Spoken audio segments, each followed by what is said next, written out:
Later spoke to a gentleman by the name of Kent Sellen that I met at an air show at Edwards Air Force Base in 1992, the first unveiling publicly of the B-2 bomber.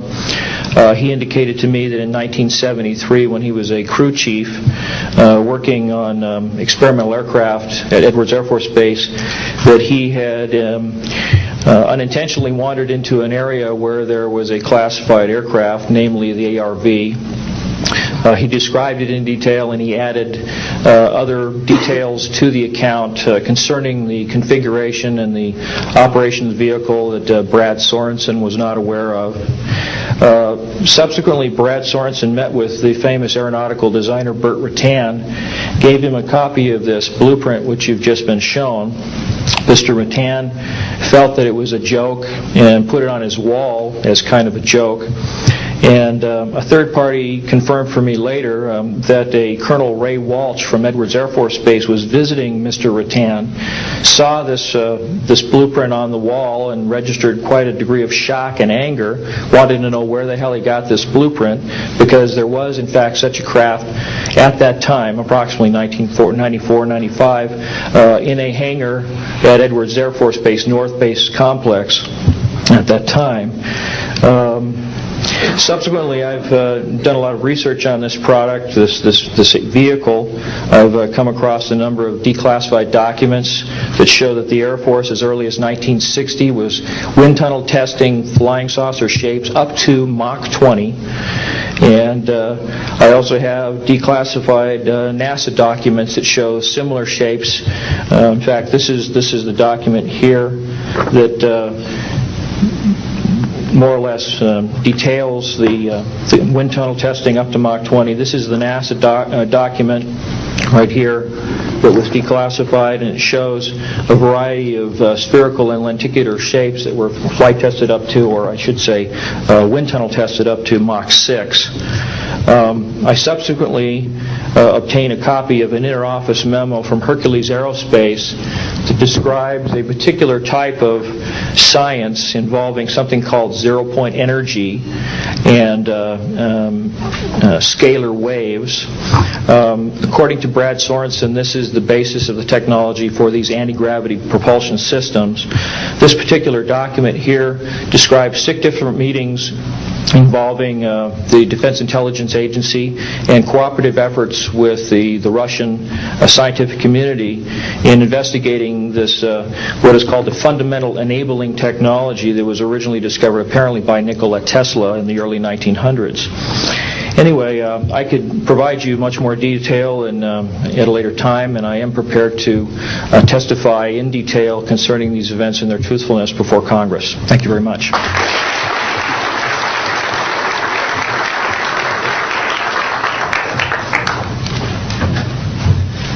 Good morning. My name is Daniel Sheehan.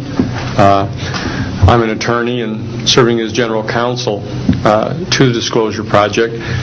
I'm a 1967 graduate of Harvard College in American Government Studies and Constitutional Law, and a graduate of Harvard Law School. And I served as general counsel and one of the co-counsel for the New York Times in the Pentagon Papers case, and was involved in briefing and arguing the case in front of the United States Supreme Court, giving permission to the New York Times to publish the classified documents, the 47 volumes of the Pentagon Papers. Subsequent to that time, I served as special counsel to the office of F. Lee Bailey as one of the trial counsels when we represented James McCord in the Watergate burglary, and got Mr. McCord to write the letter to Judge Sirica to reveal the Watergate burglars' relationship to the plumbers unit in the White House at that time. Subsequent to my service in that case, I went back to Harvard to the Divinity School to study Judeo-Christian social ethics and public policy. Did my master's work and PhD work there, and became general counsel for the United States Jesuit headquarters in Washington, D.C., assigned to the National Social Ministries Office and their public policy office. It was there in 1967 1977, that I was contacted by Ms. Marcia Smith, who was the director of the Science and Technology Division of the Congressional Research Service. She asked to meet with me, and I met with her, and she informed me that President Carter, upon taking office in January of 1977, held a meeting with then the Director of Central Intelligence, who was George Bush Sr., and demanded that the Director of Central Intelligence turn over to the President the classified information about unidentified flying objects and the information that was in the possession of the United States intelligence community concerning the existence of extraterrestrial intelligence. This information was refused to the President of the United States by the Director of Central Intelligence, George Bush Sr. The Director insisted that the President, in order to have access to this information, needed to have clearance to contact the Congressional Research Service, to contact the United States House of Representatives Science and Technology Division, to have them undertake a process to declassify this information, because the DCI suspected that the President was preparing to reveal this information to the American public. The Congressional Research Service Science and Technology Division, under the directorship of Marcia Smith, was contacted by the House Science and Technology Committee and instructed to undertake a major investigation of the existence of extraterrestrial intelligence and the relationship of the UFO phenomenon to this. I was contacted by Ms. Smith and asked, in my capacity as General Counsel to the United States Jesuit Headquarters, National Social Ministry Office, to see if we could obtain access to the Vatican Library, to obtain the information that the Vatican had with regard to extraterrestrial intelligence and the phenomenon of the UFOs. I pursued that with the permission of Father William J. Davis, the director of the National Office, and we were refused access as the United States Jesuit Order to the information in the possession of the Vatican Library. When I reported this to Ms. Smith, she then later subsequently asked me to participate in a project which I can go into some detail during the question and answer period or later to individuals, pursuant to which I was given access to, as a special consultant to the United States Library of Congress Congressional Research Service, to the classified portions of the Blue Book project of the Air Force.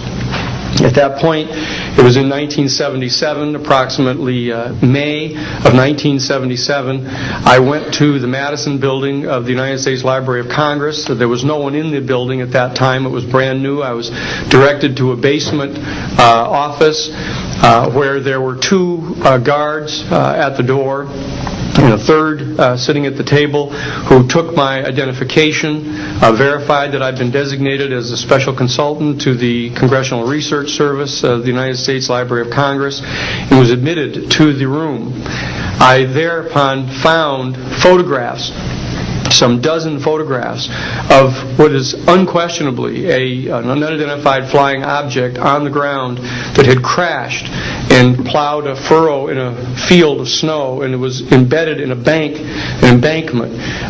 There were United States Air Force personnel surrounding this craft, taking photographs of the craft.